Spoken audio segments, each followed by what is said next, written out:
Welcome back to the most unprofessional sports channel on YouTube, Swivel Chair Sports. I'm your host, Zach Circleberg Burkle, here with my co-host today, Aaron. Go ahead and say hi, Aaron. Hi, Aaron. Alright, so in this video today, we're going to talk about the AFC North, consisting of the Baltimore Ravens, Pittsburgh Steelers, Cleveland Browns, and Cincinnati Bengals. Basically run through those teams, see what's going on up there north, and really what's been going on here in this past couple weeks, because they've just beaten the crap out of each other recently. Aaron, what's kind of your take before we really dive into the nitty-gritty? Well, obviously the Ravens stand on top of the division, and the Steelers, just fired their OC, so they've got some things to figure out, but they're still very much in the hunt. And obviously, the whole Burrow situation, that's very unfortunate. Yeah, so let's go ahead and start with that game being this past Thursday night. Baltimore Ravens taking on the Cincinnati Bengals. Joe Burrow, I believe on this first couple drives of the game, second or third, because I know that wasn't the first one, but Joe Burrow throws a touchdown pass to, I believe it was running back Joe Mixon. I could be wrong, though.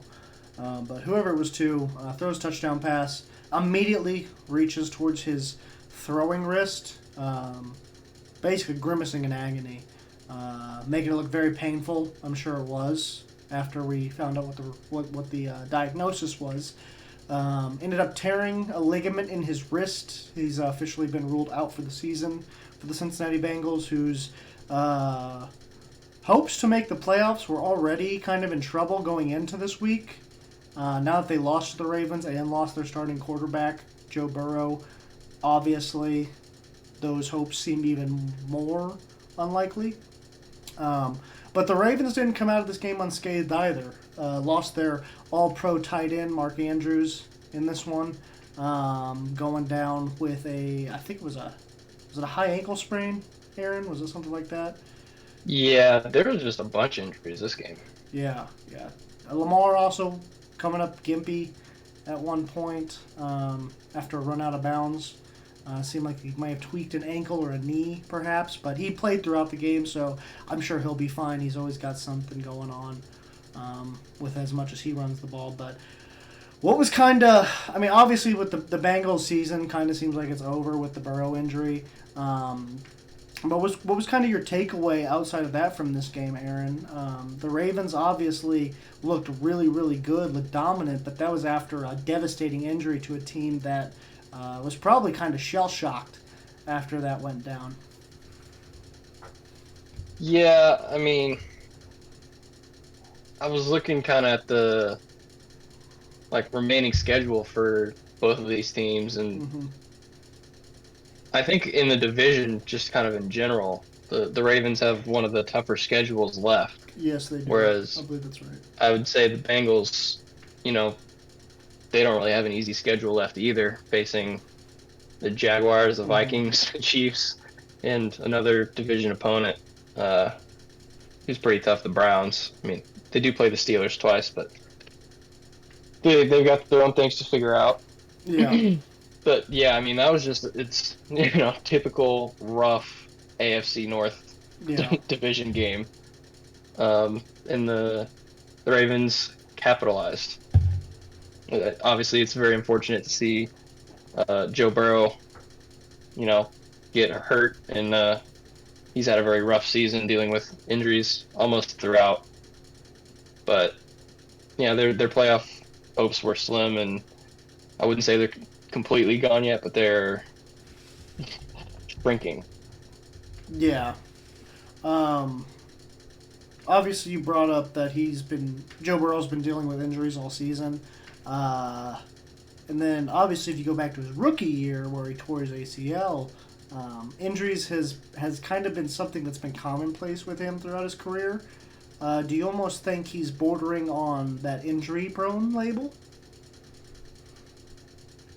I don't, because he's never really had protection. I'm pretty sure he's been one of the most sacked, if not the most sacked, quarterback every year he's been in the league.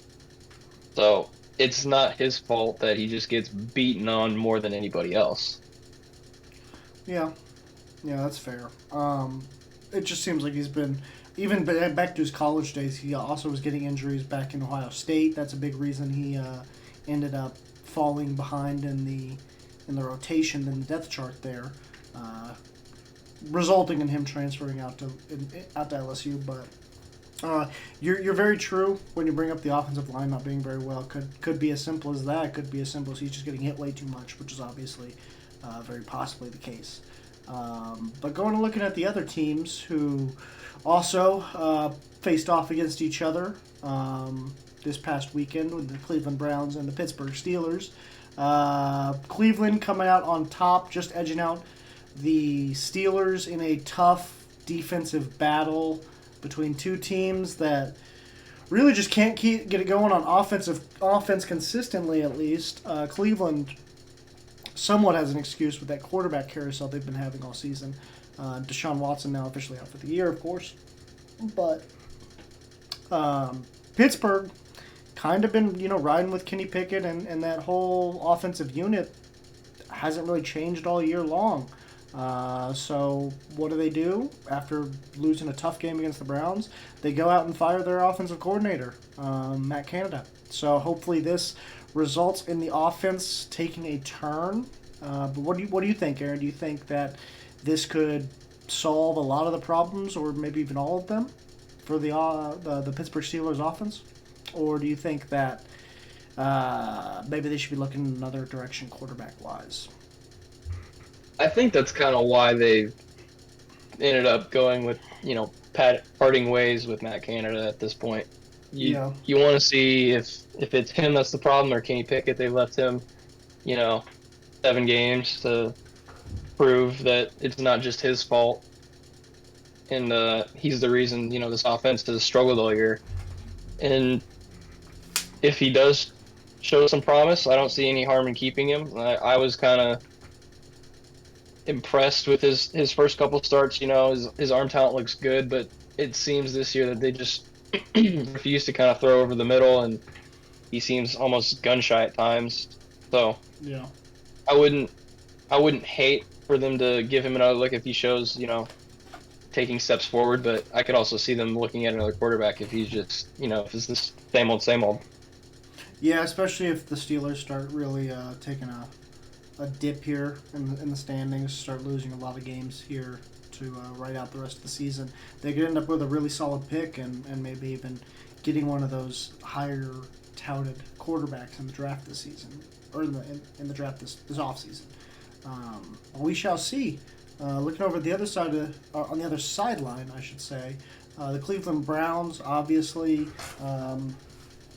finding ways to win games without Deshaun Watson under center. Obviously, he has not been there for most of the season, so they've had to deal with that a lot this year. But the Browns' defense just keeps winning them games. Obviously, at some point, that offense is going to have to put up points. But maybe it's not until the playoffs. Maybe they ride this defense into the playoffs and then just lose a first-round matchup. Who knows? But what do you kind of think of this Cleveland Browns team going forward? Obviously, the AFC wild card's kind of wide open. Do you feel confident this Browns team can make a playoff push? I do. Despite Deshaun Watson's struggles when he did play, he's going to be sorely missed. Mm-hmm. I do think they have the easiest schedule of the AFC North. So I do see them, kind of locking up a wild card spot. Despite the Ravens having a kind of a tough schedule, I still think that they end up winning the division. Yeah, probably. But I do see the Browns, despite my earlier prediction of them finishing last in the division, I do think that they lock up a wild card spot. And I do think the Steelers, they might end up doing that as well. Yeah. No, I was about to. Actually, that was going to kind of be the last thing I bring up before we kind of wrap this little video up. Was what's kind of your rankings as far as AFC North teams go at this point? Because obviously you would. I have the Ravens at top. I would probably have to go. I mean, it's close between the Steelers and Browns at that 2-3 spot. Obviously, the Bengals would be the last team. I think you can kind of go either way, and I think that I've just seen a little bit more out of that Cleveland offense than I've seen out of the Pittsburgh offense, as inconsistent as the quarterback position's been over there in Cleveland. You've seen more highs than you have in Pittsburgh, as crazy as it is to say. With Kenny Pickett being, a steady hand, if you want to call it that, driving the ship the whole time. So I would put Cleveland, I think, as my number 2, and Pittsburgh as my number 3. Yeah, I mean, they both have very, very good defenses, so it kind of comes down to the offensive side of the ball. And I do think Cleveland just slightly edges out the Steelers. Mm-hmm. That's tough. It really is. What's harder to replace, a starting quarterback or an offensive coordinator? Because they're not gonna, completely change the playbook. They're gonna install the same offense. Yeah, but they're just elevating like a position coach, I'm assuming, right? Yeah. Yeah. So is it harder? Who's harder to replace? I mean, at the end of I would say it's probably harder to replace that offensive coordinator, because you've had to replace that starting quarterback all year in Cleveland. Deshaun Watson's been in this situation, yeah. Just because, and they've also got Joe Flacco coming in. Joe Flacco's a Super Bowl champion, man. I mean, Joe knows. That is true. Joe knows. Joe does know. He maybe not anymore, but at one point he was an elite quarterback. I think the Pittsburgh Steelers offense has a higher ceiling, but I think currently the Browns are more consistent. Right, yeah. No, I would agree with that for sure, because you got Kenny Pickett.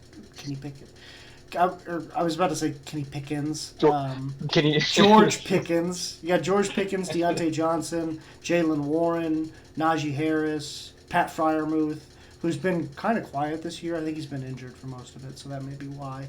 But yeah, you've got a lot of good talent there on the offensive side of the ball in Pittsburgh. You just can't, for whatever reason, score points. Whether or not that's the quarterback, the offensive coordinator, kind of to your point, we'll find out down the stretch here. But whether it's Deshaun Watson or DRT or DTR, or PJ Walker back there, the Cleveland Browns have figured out a way to score points and win games.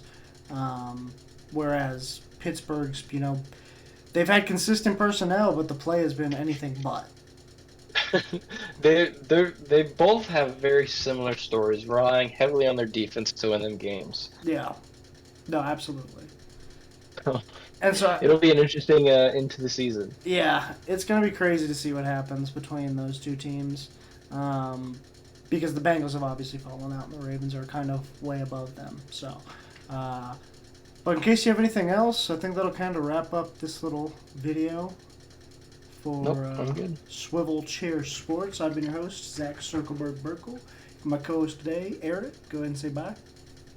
Bye. All right. That'll do it. Deuces.